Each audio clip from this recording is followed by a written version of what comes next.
Yep, that's right. It's a fucking family disease. If there's an addict in your family, most likely it affects the whole family. The whole family created that addict. The whole family enables that addict. The whole family has created trauma, generational trauma. The roles they play created that addict.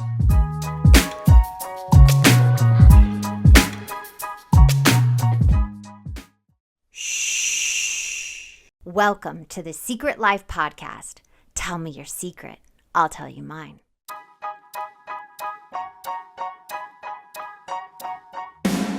Sometimes you have to go through the darkness to reach the light. That's what I did. After 12 years of recovery in sex and love addiction, I finally found my soulmate, myself. Please join me in my novel, Secret Life of a Hollywood Sex and Love Addict, a 4-time bestseller on Amazon. It's a brutal, honest, raw, gnarly ride, but hilarious at the same time. Check it out now on Amazon.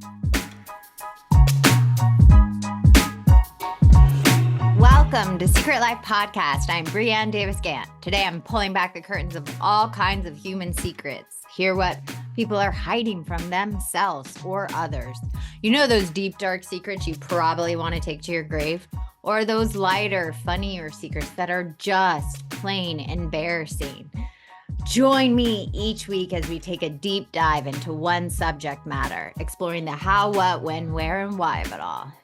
Get ready for a more focused, revealing journey of the human experience. This is Secret Life, and I'm excited for you to join the ride.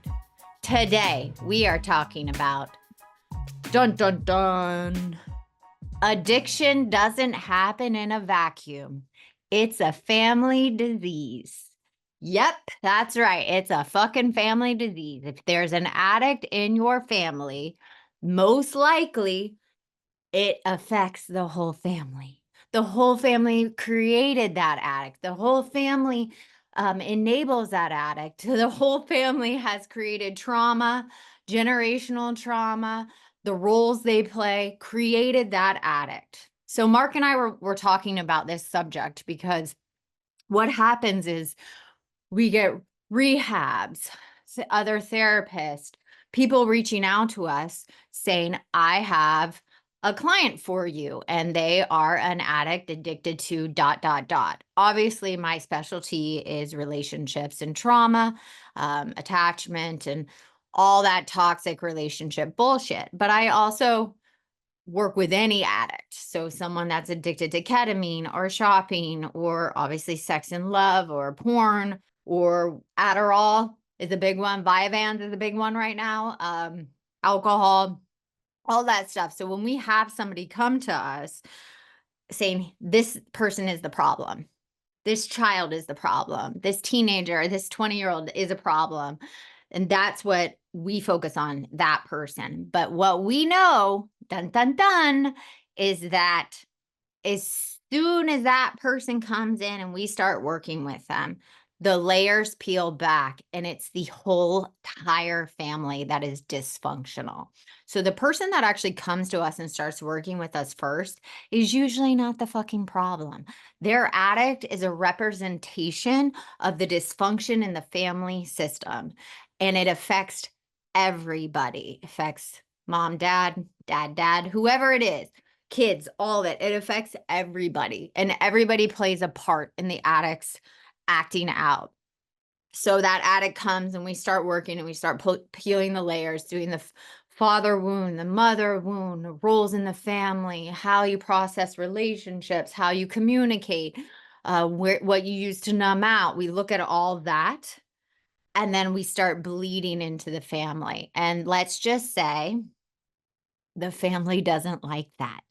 Whoever is the main person in the family causing that drama that's hiding behind the addict, when that person is revealed as the actual problem, oh, fuck, they are pissed.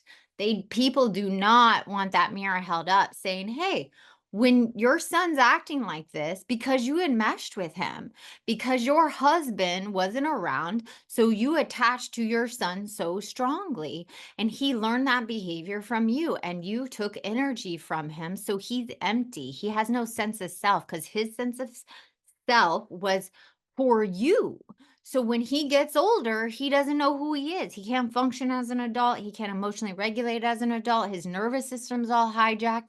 And you are the reason your son is an addict. And usually you're an addict somewhere. You overeat, you're codependent, you are an alcoholic yourself, you enable, you overfeed yourself, whatever it is. That person is usually pissed when it comes the light shines on them, the spotlight shines on them. Because nobody with an addict, you wanna blame that person. You wanna be a victim to that person, and what's actually happened is we then turn the mirror to you, and we usually work with entire families sometimes. I mean, I have a family that I work with 6 people in the family. I have other families I work with 3 and waiting to work with 2 other ones. So it's literally the work has to happen for the addict and then the family system. An addict will not stay sober if the family system is not fixed. An addict cannot stay sober unless they completely remove themselves from the family system and like stay away. That's the only way, because if the addict is engaging with that family over and over again and trying to like go back, you go back to the old rules, and sooner or later that addict addiction kicks back up because you don't want to play that role anymore as the recovered addict, as the one that's trying to get sober or stay sober. So it's either you take time apart, which we do. We have a lot of, especially with parents and children, I put a lot of barriers like, okay, no texting, no talking. Let's like disengage. You guys actually don't rely on each other. If you want to text, text me instead. Don't text that parent. Or we have to say, if you want to be in this family system, we have to change the family. And that is a huge problem for most families. Most families just want to blame the addict and not themselves. So that's why if you have an addict in your life, I want you to ask yourself, how could I be contributing to this addict's behavior? Do I enable? Do I not hold boundaries? Do I not make the boundaries clear? Do I keep giving them money? Oh my God, that's the worst one. That's the worst when they keep giving them money. Do I allow them to manipulate? Do I mesh with them? Am I emotionally incestuous with them? Did I deny their trauma that happened to them because I don't understand it? Did I try to want them to be their old selves? That's a big one. Family members are like, where's my old daughter? Where's my old son? Where are they? Why aren't they the same? I'm like, because that was just a mask. That wasn't real. You can't want the addict to go back to that. The addict is actually going to have to become a new person. And when they start becoming a new person and holding those boundaries and saying, you cannot drink around me. You drink too much. It's too much. I don't like who you become. It's too triggering for me. The family member gets so upset. They literally feel like their world is crashing because what's actually happening is a death has to happen with the whole family system. The whole family system has to fucking burn and die. It has to blow it up. And I say that, let's blow it up. Let's blow up this family system because it doesn't work. And the only way to keep the addict sober and to get healthy is everybody has to participate in that recovery. They have to look at their roles. What role do I play? How do I go into that state when I'm with my family? How am I going to set new boundaries? How am I going to do it differently? Because you have to do it differently. If you do it the same, what the fuck happens? The same thing happens. That's the definition of sanity, doing the same thing over and over again, thinking it's going to be different. You can't go back as a sober addict and want it to be the same. So I say, let's blow it up. Let's blow this shit up and really clean it up because it's going to help every single family member because everybody in a family system has to have autonomy.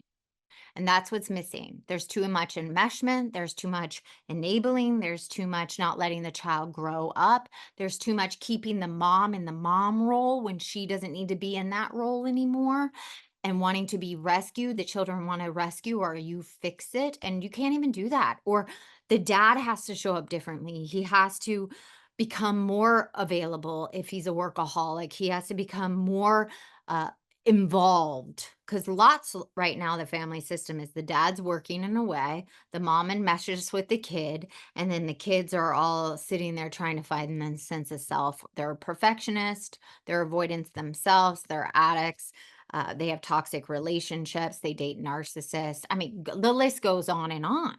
So that's why we say addiction doesn't happen in a vacuum with that one person. It's a family fucking disease, and the whole system has to be rewired. So look at your life right now. This is your question. Look at your life. What role do you play in the family system? Are you the codependent, the people pleaser, the fixer, the one that comes in the middle and helps everybody? Are you the narcissist? Are you the one that's making up all the rules and unrealistic expectations? Look at your role, define it, then look at everybody else's role. Who is this person? How do they act? How do they interact? And really look at it and go, wow, how do all of us contribute to this person's addiction? And what is my addiction? Everybody's like, I'm not an addict. Okay. Do you pick up your phone too much? Do you like to do mushrooms on the weekends to disengage from yourself and your family? Do you smoke and vape a lot? Anybody that fucking vapes is an addict. Why would you want to suck on a box? That's nicotine, and it's so addictive. So if you are vaping, that's your addiction, if you can't put that down. So is it that? Are you on social media too much, looking at all the likes or who follows your stories or any of those things? Because then you're a validation addict. You're looking for attention and outside hit, right? Do you overeat? I used to overeat sugar. Do you overeat sugar to escape, to alter the chemistry in your body? So really, or do you work out too much? That's a big one. People are like, I work out 2 hours a day. Oh my God, please.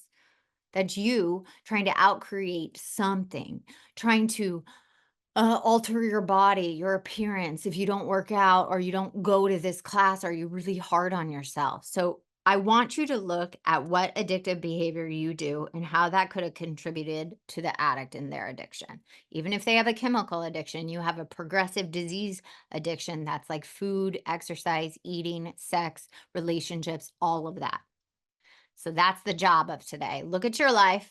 If there's an addict in your family, look at your part, look at everybody else's part, and start setting boundaries and start changing your role and saying, I don't want to participate in this role anymore, because it's a family disease. The family caused it and the family needs to be fixed. So that's your job. Look at it. Thank you for listening to Secret Life Podcast. I hope you enjoy this. Send me your thoughts, your questions, and let me know what topic you want me to talk about. And just reach out at secretlifepodcast@icloud.com. Until next time.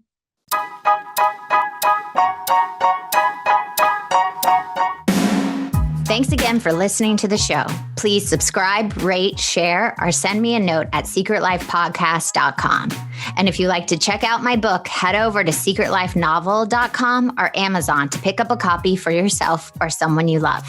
Thanks again. See you soon.